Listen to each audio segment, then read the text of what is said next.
Good afternoon, it's 1:30. This is CGS News, I'm Caleb Darwin. Sports fans in Wales are set to head back to stadiums for the first time since March last year. The Welsh Government has confirmed some trial fixtures will go ahead next week. Our reporter Henry Payne is outside the Cardiff City Stadium with the latest. That's right, Cal. The Welsh Government announced earlier today that football fans will be able to return to stadiums in a limited capacity starting from next Tuesday, when Newport County host Forest Green Rovers in the first leg of their playoff semi-final. 3,000 Swansea City fans will be able to watch the second leg of their respective playoff semi-final, and 4,000 Wales fans will be here to watch Wales play Albania before they get their European Championships campaign underway. And Henry will be back with more at 4:30. Independent restaurants in Wales are facing a massive recruitment problem because of the pandemic. They claim uncertainty around reopening indoors next Monday is just one of the reasons why people don't want to work in the industry. Mallory Williams reports. Remember this?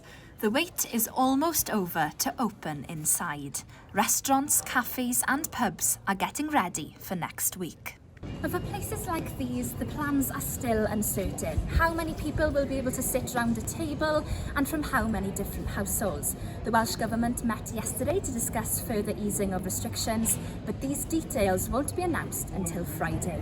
It's just a bit ridiculous. We've had last minute decisions constantly, last minute communication constantly. So we're opening next week. We've been told, take bookings, we want you to take bookings, but how on earth are we supposed to take bookings? And we don't know how many people, etc., etc. I know obviously maybe there's clarity now, but why has that decision been made so last minute again? And when we were closed last time, again, it was right, bam, you're closing now. The hospitality sector hasn't been open indoors in Wales since December. And looking back at a difficult year for the industry, it seems the next challenge is attracting people to work there. There's a huge recruitment crisis now, which you wouldn't have predicted, because obviously you may have thought it'd be the other way around. People will be out of jobs, but actually people aren't coming back to work as chefs because, our industry has big questions to look at. But the focus for now is on Monday, and independent bar and restaurant owners across the city are determined to stay hopeful. Mallory Williams, CGS News. Shop owners in Cardiff are worried about the financial impact of closing Castle Street to all traffic. A consultation process has begun to decide whether the road should stay open to buses and taxis only. Sarah David has been finding out more.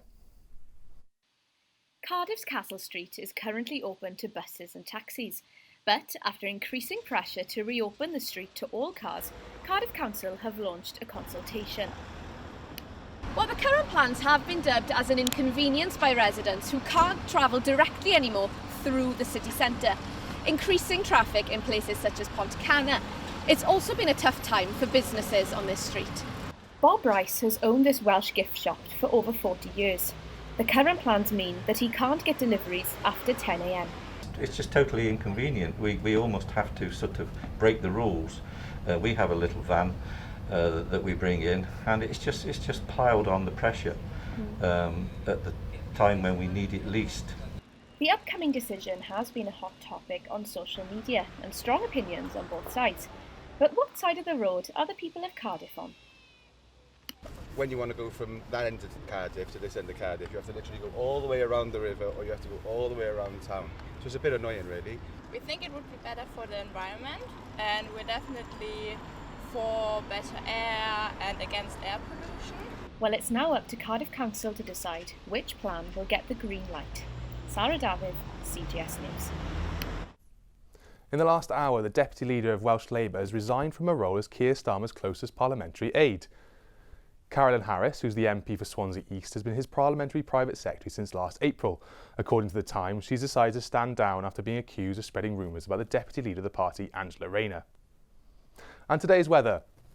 We'll see some sunny spells across Cardiff today with slight showers, highs of 13 degrees. That's all for now. We'll be back later at 4:30. Goodbye.